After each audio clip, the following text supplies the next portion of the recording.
Welcome to Great Gadgets and Gear. Today's review is on the Undercover swing case toolbox. These are in a 2017 Chevy Silverado. I wanted to go over some things that weren't mentioned in some of the other videos, and they're kind of important things. First off, if you look real close, you can see that the toolboxes do stick out quite a bit farther than the cutouts for your tires there, your little hump. So it's something to keep in mind when you're going to be storing stuff or hauling stuff in the back of your truck. You can get a 4x8 sheet of plywood in here every time I go to shoot this video. It's some loud car or some loud neighbor. Anyway, sorry about that.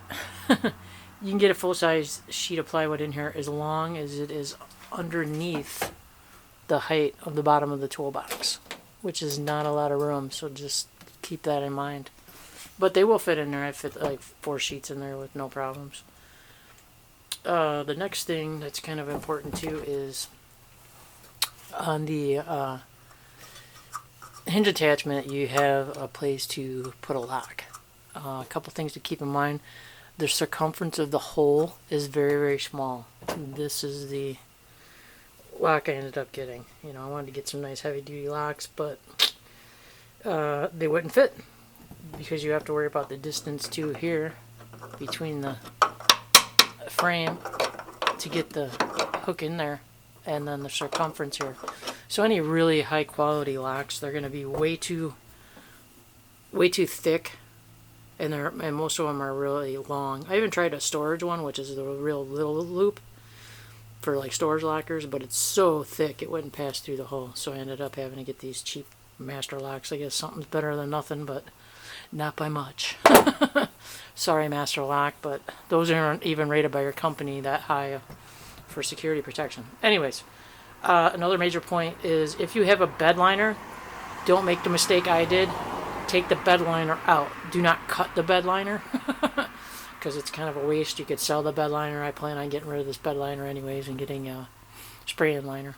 But okay, so here's the handle to swing the case out. And another interesting thing to note about this is it does not lock in place when they swing out.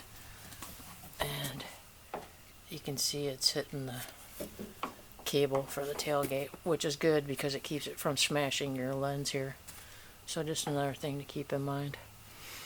You can see the damage I had to do to my bed liner to get it in here. Again, I would suggest taking the liner out.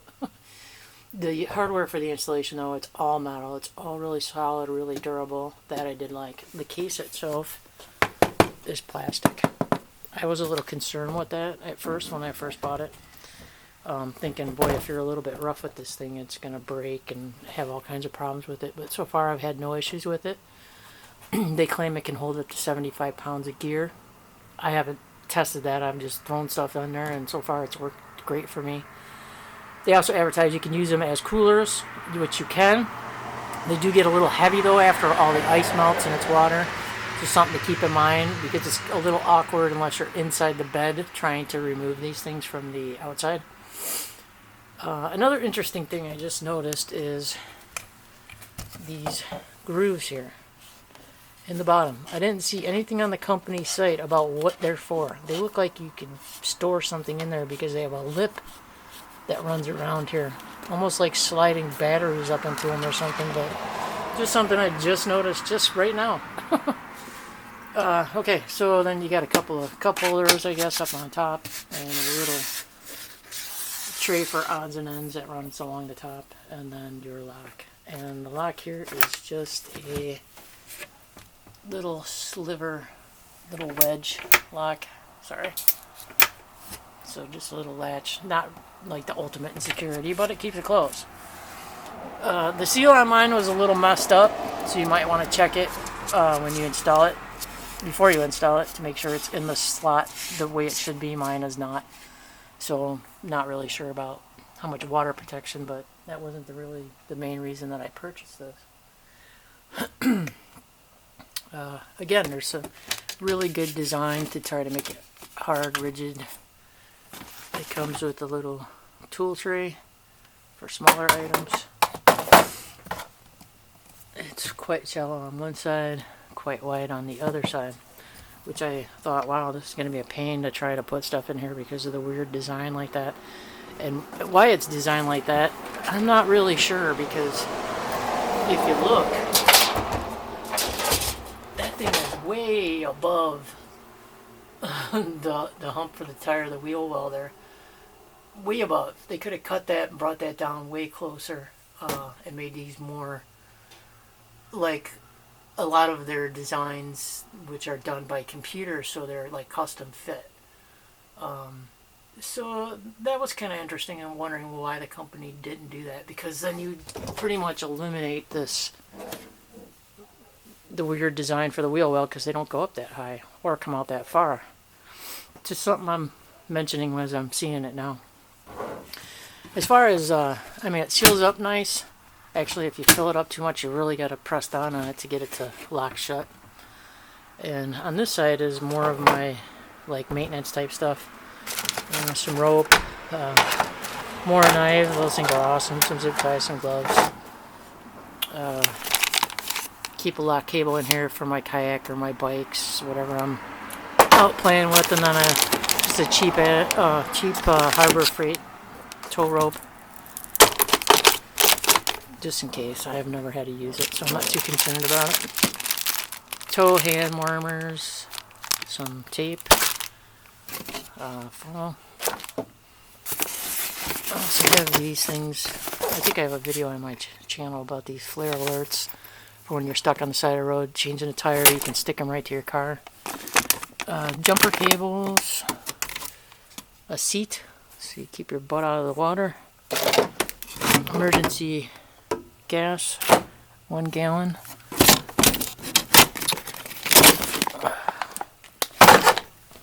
tarp. Love these tarps. These things are awesome. Keep you nice and dry. Schmog. Whatever you... I forgot how you say that. Whatever, it's a big old scarf. Emergency triangle. So again, help you so you don't get squished. And then this last bag, which is actually heavy, is tools. Craftsman tools, not cheap tools. I like Craftsman. Black version. I keep everything labeled. It's just easier to find stuff when you're looking for it, especially in a little bag like this. So that's it on this side. Ooh. That one's pretty heavy too.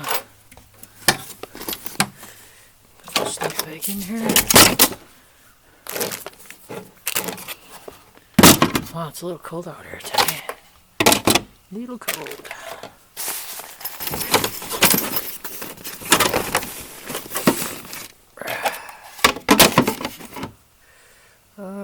Kind of forgot how I put this stuff in here. So what we're gonna do is pause for a second, put this stuff away, and then we'll open up the other one. Okay, sorry about that. Not sure if I mentioned it or not, but the distance between these two toolboxes in here is 44.5 inches across. Let's see.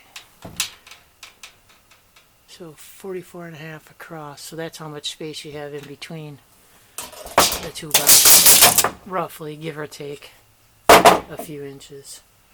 Okay, so now we're going to go over to this side. We'll check out what we got on here.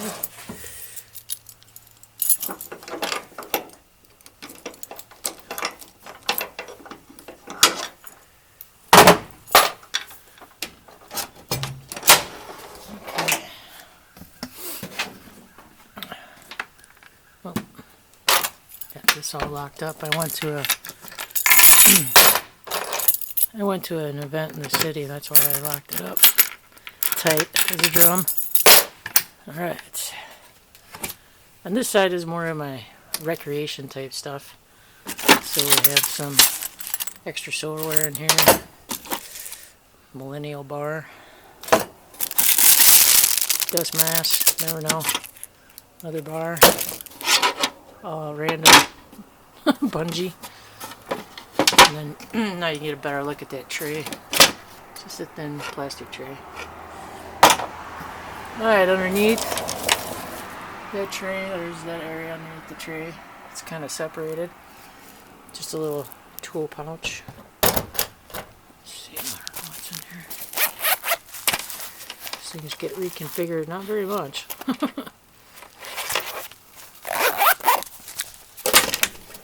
Okay. On this side, it was cool. I went to a concert and didn't know you were required to bring your own chairs to be in the good prime positions. Lucky for me, I had these little boogers, the little Elite Mantis chairs. Things are awesome, man. They work in a pinch. You can even recline back in them. And then on here, let's take this back out. I got a pair of rain pants. Not sure what's in here.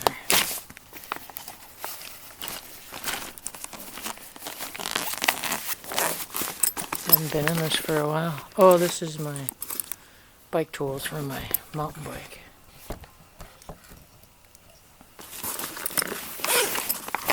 Just your normal bike tools. Because yes, I'm foolish enough to mountain bike at my age on real mountains. Alright, then I got an emergency set of thermals. And my GSI stove with all the goodies inside there. And that's about it. So it's, as you can see, for these things being as small as they are, there is quite a bit of room in here to store a lot more than you ever thought you could in something quite so tiny. I'll put the dimensions down in the description. Sorry I haven't gotten videos out in quite a while. My dog is really sick. She's got cancer and she's 16. So she's coming to the end, sadly. Roxy, the black dog. So I've been a little preoccupied with that for the last few months, trying to give her the best rest of her life that she can have. So I hope I can get some more videos out for you here and there. She was sleeping. I hear her barking in there now, so it's getting a little cold out here too. So I think that's it. I'm going to head in. If you have any questions or comments, please let me know. I'll try and get you all the information I can on these things. They are very cool. They are very worthwhile investment, depending on your use. I don't regret the purchase at all. It was a little expensive, but Walmart offers a like a payment plan through a place called Affirm, where you can do them for like $20 a month.